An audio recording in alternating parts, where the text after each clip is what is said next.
Pagdinig sa Senado ng kaso ni Pastor Apollo Kibuloy, nakaset na sa January 23, 2024. Magandang araw po sa inyong lahat and welcome sa Tito Manny TV. Ngayon, magbibigay ulit tayo ng aking personal na opinion at mga reaction sa mga kaganapan sa ating paligid noong mga nakaraang araw. Unahin po natin itong kaso daw ni Pastor Kibuloy na isinampa ni Risa Hontiveros sa Senado.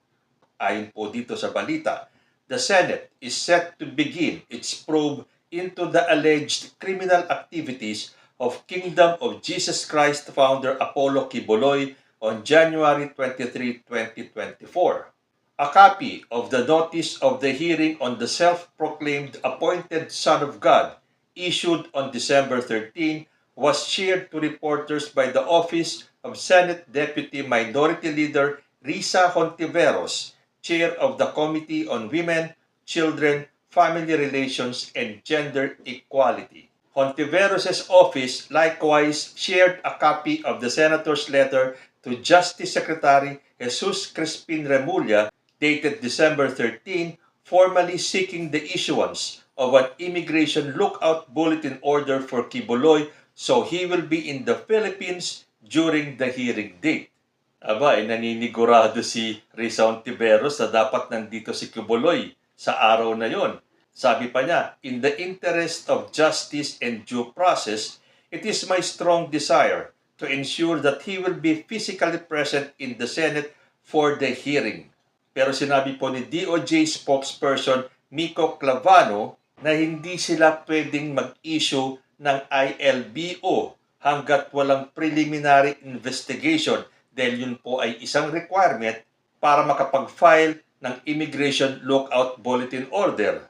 So sa balita pong ito, marami daw pong mga concerned Pinoys ang natuwa at sinabi nilang finally, concerned Pinoys applaud move to probe Kibuloy-led group for reported crimes. The Senate resolution to investigate the Kibuloy-led religious group Kingdom of Jesus Christ garnered support from Filipinos on social media. So alam na po natin yan na ang nag-file ng resolution ay si Senator Risa Hontiveros dahil daw sa mga reported cases of large-scale human trafficking, rape, sexual abuse and violence, and child abuse. At sinasabi pa ni Hontiveros na yung mga kasong yan ay patuloy na nagaganap hanggang ngayon. Ibig sabihin, hindi daw ito mga past crimes ni Kibuloy, kundi ito ay ongoing. Yung mga akusasyon na yan ay nangyayari pa rin hanggang ngayon. So marami daw mga Filipinos ang nag-react at natuwa sa balitang ito. Ilan sa mga comments nila, yes, long overdue too. Sabi pa ng isa, dapat nang pumunta ang FBI dito sa Pilipinas at arestuhin si Kibuloy. Iba pang comment, this is long overdue but finally, it is time, sabi naman ng iba. Nag-react naman si Senator Robin Padilla at sinabi niyang siya ay against sa investigasyon. Sabi dito sa GMA News Online, Senator Robin Padilla is against the investigation sought in the Senate against Kingdom of Jesus Christ leader Apollo Kibuloy. Well, ito ay expected dahil si Robin Padilla po ay maka-Rodrigo Duterte at si former President Rodrigo Duterte ay kilalang supporter ni Pastor Kibuloy. Sabi pa ni Padilla sa isang interview, he will not support the investigation against Kibuloy, saying this is a case of Americans. Sabi niya, kaso ng Amerikano yun. Kaso ng Amerikano yung kay Pastor. Ano yun? Parang ICC din? Sunod-sunuran na naman tayo sa dayuhan? Ganun ba ang dating nun? While he said that it is the right of Senate Deputy Minority Leader Risa Hontiveros to pursue such probe, Padilla said he won't support allegations that stemmed from foreign courts' investigation. Okay, ako sang-ayon kay Robin Padilla. Bakit sa Senado gagawin ang pagdinig? Kung sinasabi ni Senator Risa Hontiveros na siya ay maraming ebidensya para habulin si Pastor Kibuloy, hindi ba dapat kasuhan si Kibuloy sa korte? Yan po ang pinagtataka ko eh. mabibigat yung mga akusasyon kay Pastor Quiboloy. So dapat idiretso na sa korte. Bakit kailangan ng Senate probe? Marami sa taong bayan ang natuwa. Pero hindi po ba dapat sa korte dalhin yan? Ako gusto ko rin malaman kung totoo yung mga akusasyon kay Pastor Quiboloy. Dahil nga wanted si Pastor Quiboloy sa USA.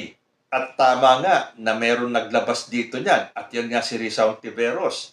Naglabas siya ng mga akusasyon. At sinabi niya na mga akusasyon na yan ay ongoing dito sa Pilipinas. So hindi rin siguro tama yung sinabi ni Robin Padilla na itong kasong ito ay kaso ng Amerikano. Dahil dito nga nangyayari yung patuloy na pag-aabuso ayon po kay Risa Hontiveros. So iyan ay hindi na po kaso sa Amerika. Yan po ay kaso na dito.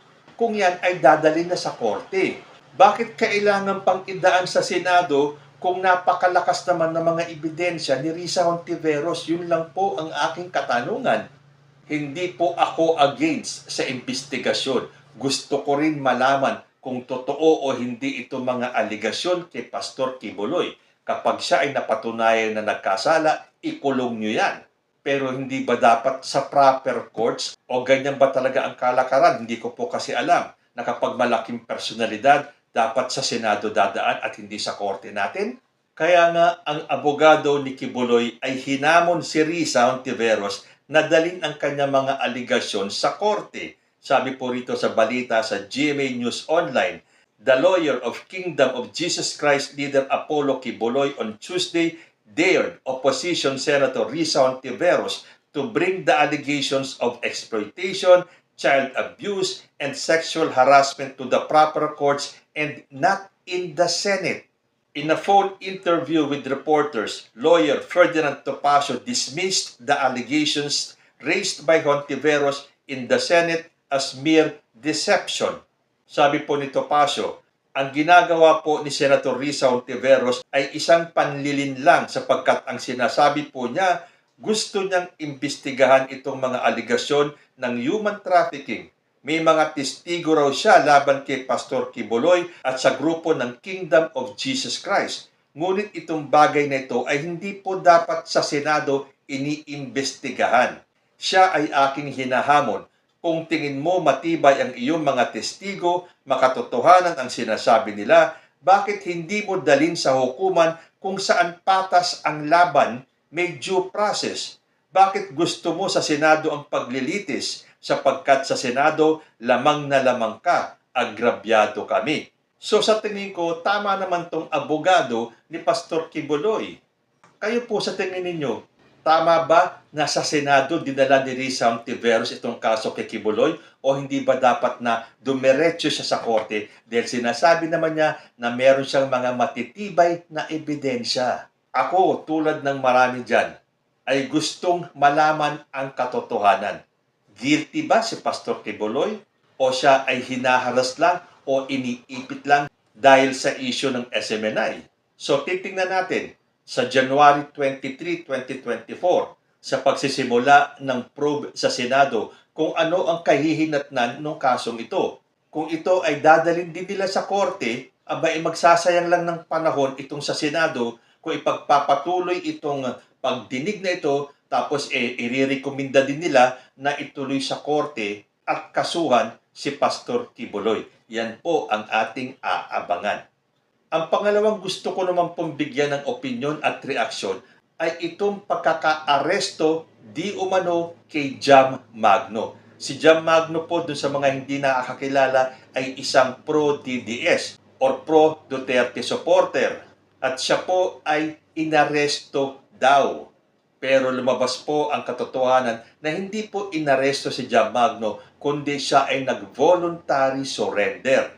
At ito nga, ipinagyabang pa ni Jam Magno sa social media yung kanyang mugshot kung saan siya ay nakangiti. Eh di ba pag may nakakita tayong mga mugshot na mga hinuhuli o inaaresto, it's either poker face sila o walang emosyon ang kanilang muka. Pero itong si Jam Magno ay kung todo nakangiti pa. Dahil ang sabi ni Jam Magno, I smiled because I am not guilty. Ano po ba ang kaso ni Jam Magno at siya ay inaresto? O hindi po inaresto ha? Siya po ay nag-voluntary surrender at siya ay nagpiyansa ng tumataginting na 72,000. Ang kaso daw niya ay psychological violence. Ito po ay violation sa Section 5 ng Section 3C ng Republic Act 9262 o an act defining violence against women and their children. Ako dati pag narinig ko itong mga violence against women and their children, ang laging nakakasuhan ay lalaki. So bakit makakasuhan si Jam Magno nitong psychological violence na to na usually mga lalaki ang kinakasuhan? Ano po ba yung psychological violence na yan? Ang sabi po dito sa definition of psychological violence, any intentional conduct that seriously impairs another person's psychological integrity through coercion or threats. Statistical definition, any act which causes psychological harm to an individual. Psychological violence can take the form of, for example, coercion, defamation, verbal insult, or harassment. So, wala pong sinasabi dito na lalaki lang ang pwedeng kasuhan ng psychological violence or ng violence against women and children. Hindi naman po naka-specify kasi dito kung ano yung kinaso kay Jam Magno. So, tumingin-tingin po ako sa internet at ito ang isa sa aking nabasa. Ayon po dito sa Bulgar, supporter ni Duterte, kalat na kabit. Jam Magno kinasuhan, proud pa sa mugshot. Kumalat ang usap-usapan na kabit di umano si Magno kaya sinampahan ng kaso. So sa ibang balita pa, ito daw si Jam Magno ay naging mistress ng isang police or militar.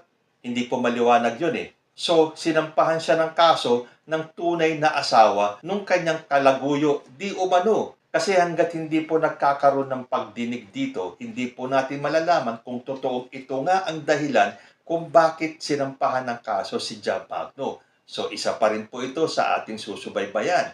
Sabi ng ibang nabasa ko, kaya naman kunyari nakangiti si Jam Magno ay pinagtatakpan yung kanyang kaba at yung kanyang takot dahil ikaw ba naman ang kasuhan, hindi ka kaya matatakot kahit na sabihin mong hindi ka guilty, magkakaroon ka pa rin ng kaba at takot sa sarili mo dahil hindi mo alam kung ano ang kahihinatnan ng kaso mo. Tanggapin po natin na meron pong nakukulong ng hindi guilty.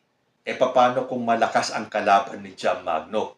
Ngayon, kung totoo man itong panig ng kalaban ni Jam Magno, abay kailangan harapin ni Jam Magno ito. Kailangan niya talagang patunayan na siya ay nakangiti all throughout sa pagdinig ng kaso niya. Eh ang sabi naman kasi ng iba, yung daw nagpapakalat na si Jam Magno ay isang kabit ay yung mga galit kay Jam Magno. Kasi nga sa mga naunang balita, wala namang sinasabi kung ano ang sanhi o ang dahilan ng pagkakaaresto o ng pagkakaso kay Jam Magno. Pero sa ibang balita, ito nga ang mga lumalabas. At kung hahanapin mo sa ibang vloggers, sinasabi nung iba na yung mga vloggers na yon ay galit o kaaway ni Jam Magno. Tapos makikita mo, ang mga kalaban ni Jam Magno ay mga dati niyang kasamahan o pare-parehong supporters ni President Rodrigo Duterte na ngayon ay nag-aaway-away na. Ay nako, apakagulo talaga ng mundo ng social media. So hihintayin po natin, aabangan din natin kung ano ang kalalabasan at kahihinatnan nitong kaso ni Jam Magno. At ang panghuli ko pong topic, gusto ko lang bigyan ng reaction kasi magpapasko na po. At marami po sa ating mga celebrities ang nagbibigay ng mga kanilang munting Christmas gifts lalo na sa press. Well, hindi naman po lahat sila. Pero meron po mga nakakaalala sa mga miyembro ng press at nagbibigay po ng kanilang munting Christmas gift. Isa na po rito si Tony Gonzaga. Pero unfortunately, yung kanyang ibinigay na Christmas gift sa mga press media ay binatikos. Meron pong isang netizen ang nagpost ng pagbatikos sa mga ipinamigay ni Tony Gonzaga na Christmas gift sa media. Ito po yung post. Nakalagay dito, The Who ang namigay ng mga delata sa press. Buahaha. Pinagtawanan ng isang netizen ang Christmas giveaway ng host actress na si Tony Gonzaga para sa press. Pero dapat bang maliitin ito o pagtawanan ng kung sino man itong nag-post nito sa social media? Tingnan natin yung mga pinamigay ni Tony. Meron pong Del Monte 100% pineapple juice, may sweet spaghetti style, may Oreo, Del Monte spaghetti noodles, may Spam. So, ibig sabihin, hindi na pumumurahin itong mga ito. Magkano na ang Spam ngayon sa supermarket? Ang 1 litro ng Del Monte pineapple juice, yung isang box ng Oreo. Bakit kailangan mag-post na ganito kung sino man itong nag-post ng ganito? Hindi ba dapat maging thankful kayo?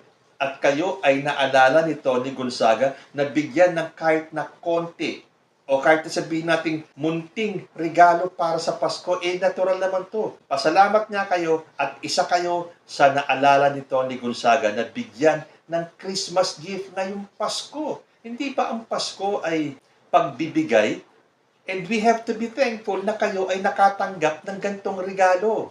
Sabi tuloy ng isang netizen, tinanggap mo tapos mag-bash ka. Ungrateful ka naman.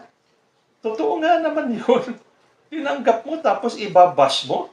Sabi nga dito sa Abante Tonight, Tony, Paul, dinurog sa pamaskong regalo. Akala siguro na nag-post nito, sasang-ayunan siya ng mga netizens. Sino ngayon ang nabash? Di yung nag-post nito. Sabi ng isang nag-comment, maliit o malaking bigay ay handog mula sa puso at hindi dapat nilalait. Kung ayaw ng media personalities kasi mayaman sila, maraming may gusto niyan. Kaso kayo ang napusuan bigyan, dapat magpasalamat na lang. Sabi naman ng isang nag-comment, gusto ng press, cash. Alam naman ni Tony yan. Yang press, di naman yan after sa groceries. Kaya nila bumili niyan. Pero para sa akin, contradicting itong statement na to Gusto daw ng press, cash. Kasi yun daw mga press, hindi naman after the groceries kasi kaya nilang bumili niyan. O kaya pa nilang bumili niyan. Bakit sila after sa cash? Ay nako, ang masasabi ko na lang, be grateful tayo. Buti nga naalala pa kayo ni Tony Gonzaga. At sa hirap ng buhay ngayon sa taas ng bilihin, hindi naman mumurahin yung mga ipinamigay ni Tony Gonzaga. Magpasalamat kayo. Be grateful. Hindi para kayong nanliliit ng tao sa pinamigay sa inyo. Although ang sinabi naman dito, isang netizen ang nag-post. Wala namang sinabing galing sa isang press or galing sa isang pinagbigyan. So hindi tayo pwedeng mag-conclude na itong nag-post na to ay isang miyembro ng press. Sana nga hindi. Dahil lalabas kayong ungrateful kung sino ka man. Ngayon, kung hindi ka member ng press at nakita mo itong ibinigay ni Tony Gonzaga sa isang press member, kinuna mo ng picture, ipinost mo, at nang bash ka, ay galit ka lang siguro kay Tony Gonzaga. Ganyan po talaga. Pag galit ka sa isang tao, wala kang makikitang kabutihan doon sa taong galit ka. So dapat ba natin purihin itong nag-post nito? At parang minamaliit pa niya na ito lang ba ang kayang ipamigay ni Tony Gonzaga? Well, nagkamali ka ng post. Wala kang makukuhang simpatya ng netizens. Ikaw pa ang nabash ng gusto. Ang dami nga mga netizens nag-comment. Sana sila na lang ang nakatanggap ng regalo mula kay Tony.